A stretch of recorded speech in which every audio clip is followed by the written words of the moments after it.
Fear Not, Episode 55. Hi, I'm Billy Atwell, and I believe that consistently facing your fears is the only way to realize your truest self and to make those confident choices that will help you to obtain your deepest held hopes and dreams. I have faith that this podcast series will show you that you are not alone, that it will strengthen you and give you courage to face your fears, and that it will help you to permanently cross over into a life of living beyond your fears. Join me on this journey as we listen and learn from others as they share their experiences in facing and overcoming their own fears.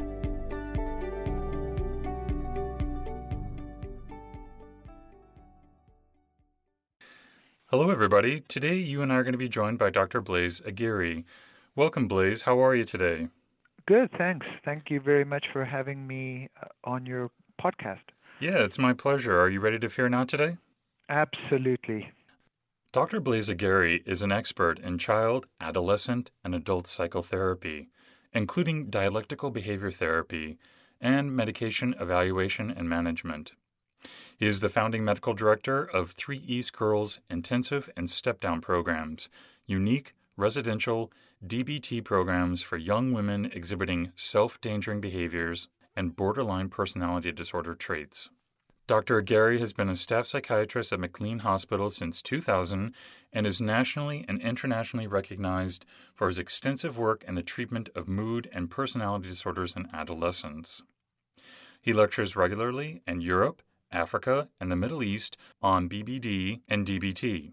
Dr. Aguirre is the author of Borderline Personality Disorder in Adolescence, a complete guide to understanding and coping when your adolescence has BDP and depression. He is also the co-author of Mindfulness for Borderline Personality Disorder, Relieving Your Suffering Using the Core Skills of Dialectical Behavior Therapy, and Helping Your Troubled Teen, Learn to Recognize, Understand, and Address the Destructive Behavior of Today's Teens. Blaise, could you take a few seconds to fill in the gaps and maybe also give us a brief glimpse of your personal life? Sure.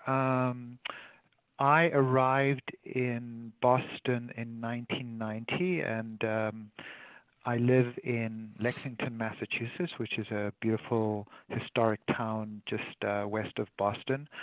I've been a staff psychiatrist, as you mentioned, at McLean Hospital since 2000.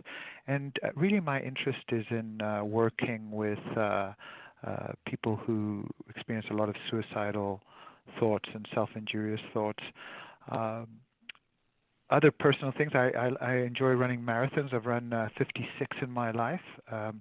I was a black belt in judo back in the day. I'm married. I have 4 kids. So in as much as some of the young people I work with struggle, they're not that different from the struggles of any adolescent, including my own. So this work has been humbling and taught me a lot about parenting, both for people who are extremely troubled and those who are just marginally less so. Well, thank you for sharing. Blaise, would you also mind sharing with us one of the biggest fears that you've had to face?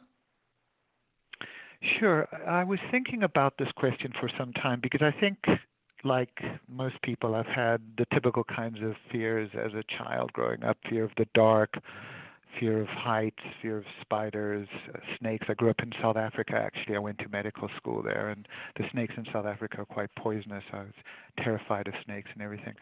But the biggest fear was actually one that I didn't even realize was a fear. It was only that I realized it after it was gone.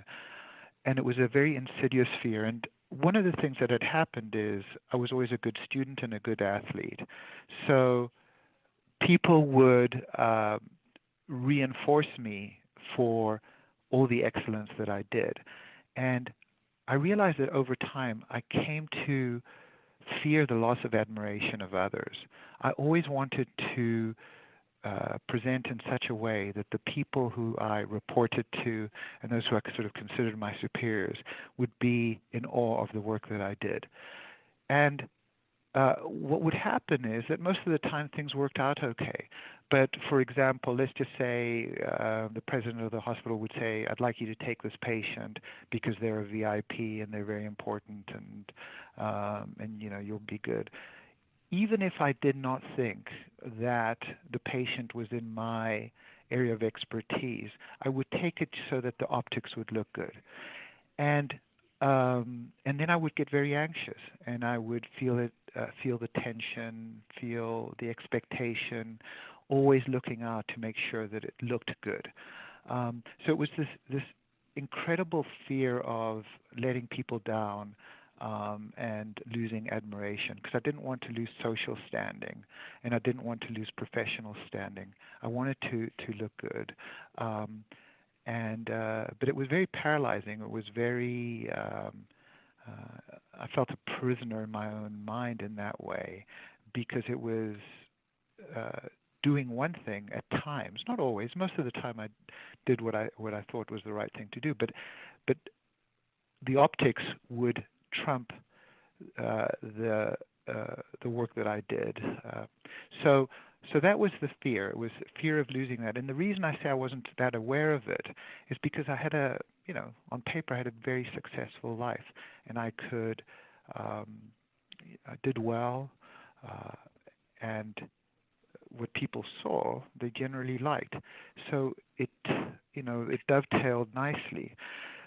But I knew in my private moments that I was anxious and I was worried, and I was always looking over my shoulder to make sure that what I was doing looked good. And I suppose I could have lived that way for the rest of my life, hoping that nothing catastrophic happened.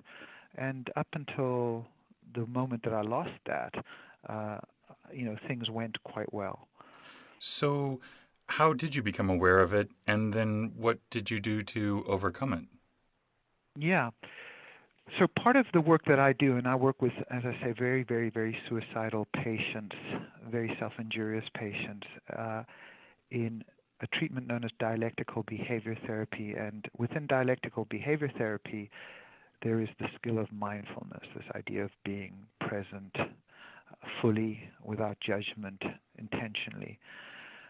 And because we use it so much in our treatment, I thought I'd better, as I was getting trained in it, I'd better get to know more about it. And I went with the developer of this treatment on a mindfulness retreat. I didn't specifically feel that I needed mindfulness for myself because, as I said, I had a successful career, successful life. I didn't think that I needed to pay attention to my life in any other kind of way. But it was a silent mindfulness retreat, essentially 5 days, where you would sit staring at a wall, examining and looking at and experiencing your own mind, experiencing the sensations in your body, etc. And I remember one night, it was in Tucson, Arizona, walking after, I think, 16 hours of mindful sitting, walking out into the night, heading for my room. And it was a monastery in the desert, and I looked into the distance and I could see the lights of Tucson and cars in the distance and everything. And I realized absolutely no one knew that I was there.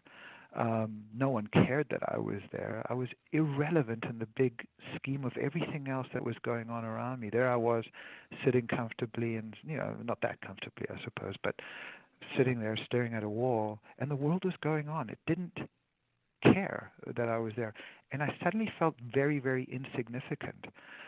And the strangest thing happened. It was one of those aha, eureka moments, that in feeling that insignificant, I suddenly felt free.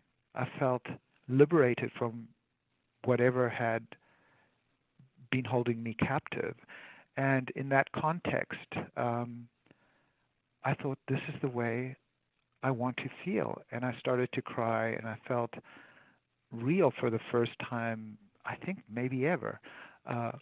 And with that came the realization that I didn't have to please anyone. That it wasn't please or not please, but I had to be true to my nature, true to the connections that I had and the work that I had to do, and and to be honest. And so when I came back from that retreat, I think it was about 10 years ago, I changed the way that I did everything. I was just very honest to my experience and to the relationships that I had.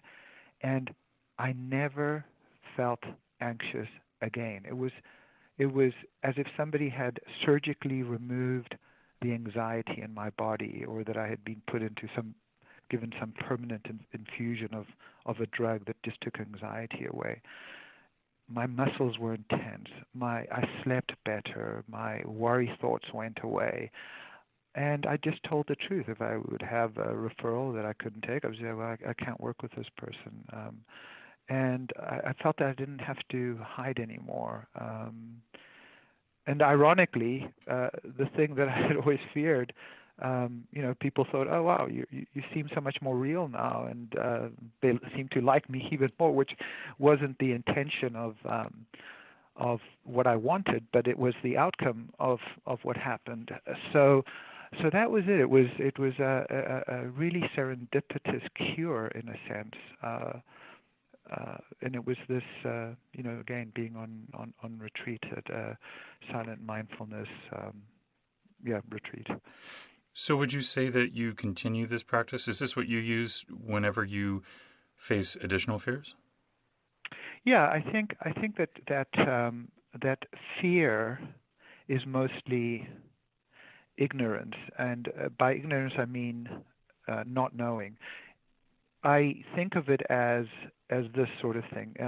You walk into your house and the lights are out, and you hear something shuffling, or you hear a noise, and immediately it creeps you out, and immediately it terrifies you. And when you pay attention, it's like turning on the light. And then you turn on the light and you say, oh, yeah, no, we just bought a new puppy, and that's what's shuffling around. But when you allow your mind to run with whatever's going on in it, then we can create the most catastrophic of events. So I see mindfulness as turning on the light to fear. And then if there's truly something terrifying there, a bear walked into your house and is ready to attack you, well, okay, that's something separate. But at least you've turned on the light and you see what it is that is terrifying you. Whereas most things that terrify us aren't really that big, but we make them so much bigger by not paying attention to them. We avoid them. So whenever I notice, even a trickle of fear or anxiety, I stop, I take a breath, I use mindfulness to examine what's going on, and just noticing its impact, and then asking myself, what is there to fear? What is the threat? How am I going to be damaged? How is someone I love going to be damaged? What is going on here? And so I've used mindfulness as a way to overcome and continue to do so anytime there's a fear threat. Do you have any resources that have helped you with this sort of state of mind and mindfulness that you might be able to share with us today? Nothing was better for me. In other words, because I liked to read, I can imagine that what I would have done is picked up a book and tried to read about it. I think that it's a little bit like anything else. If I were to tell you what a wonderful thing riding a bicycle was, there's nothing more interesting than actually getting on the bike and riding it yourself than being told about it or than reading about it. So for me, finding retreats has been very helpful, and many communities have local Zen centers, but you don't even have to do it within a Zen center. I mean, if you're a religious person, you can go to your church or your temple, and you can say the prayers that you've said so habitually, much more mindfully, paying attention to each word. So the experience of it for me has been much more helpful than the reading of it. Having said that, the writings of Thich Nhat Hanh, the great Buddhist monk who brought a lot of mindfulness practice to the West, are excellent writings and I think very accessible to most readers. Are you ready for the speed run? Sure. What individual, whether they be fiction or real, has made the most impact on your life? I think my grandfather was always a man who was able to face his own nature and true to himself, and he lived to be 100, and it was somebody who I really admired. If you could instantly change one thing in the world, what's that change going to be? I would take, if I could give everybody a single trait, is to make them authentically curious. They can still have opinions, very strong ones, even polarizing ones, as long as they're willing to be curious about other people's lives and experiences. What's your biggest weakness? That's biggest weakness. I love to tell jokes and I love punning, and I get lots and lots of groans whenever I'm, and I will persist until I get a laugh. And I think that sometimes I don't take things as seriously as I might, and I have to then come back and apologize to people if I've seemed too irreverent at times. What's your biggest strength? Listening. I think I don't know this of myself, but I've been told that by my patients and my colleagues that when the moment needs to, they feel very heard and listened to. So I think I'm able to listen well. If you could only have one book to read, what would that be? Jonathan Livingston Seagull. Do you have a favorite sound? The sound of a singing bowl, a Tibetan singing bowl. And if someone would like to connect with you, what's the best way for them to do that?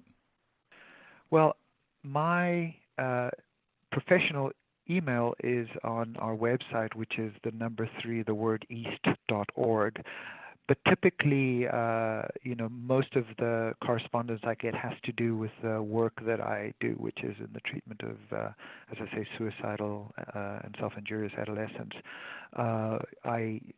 My mindfulness work is mostly in its application to this group of patients, and I've written on this in various contexts.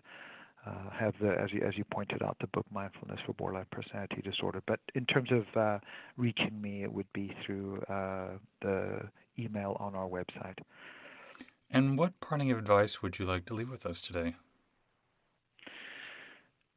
Liberation from anxiety, from fear, comes through authentically paying attention to your mind in the present moment. That if you think about your life, there's nothing so terrifying in this present moment that you can't deal with it, for most of us. It is only when we spend a lot of time in thinking about the past or projecting into the future that things become much more overwhelming. But in this moment, nothing's so bad. I can get through this moment. Well, Blaise, I want to thank you so much for coming on the show and spending time with us and sharing your story today. It's been really great. Thank you. Thank you very much for having me on the show and letting all the listeners know that they can overcome their own fears. Thank you for joining me today. And remember, you cannot achieve everything, but you do have the God-given ability to achieve anything. So stay focused, out of fear, and keep on keeping on. Until next time, be well and peaceful. For more information on today's episode and guest, or for resources that will assist you in overcoming your fears, visit livingbeyondyourfears.com. And don't forget to subscribe to this podcast, where 3 times a week we move to a life beyond our fears.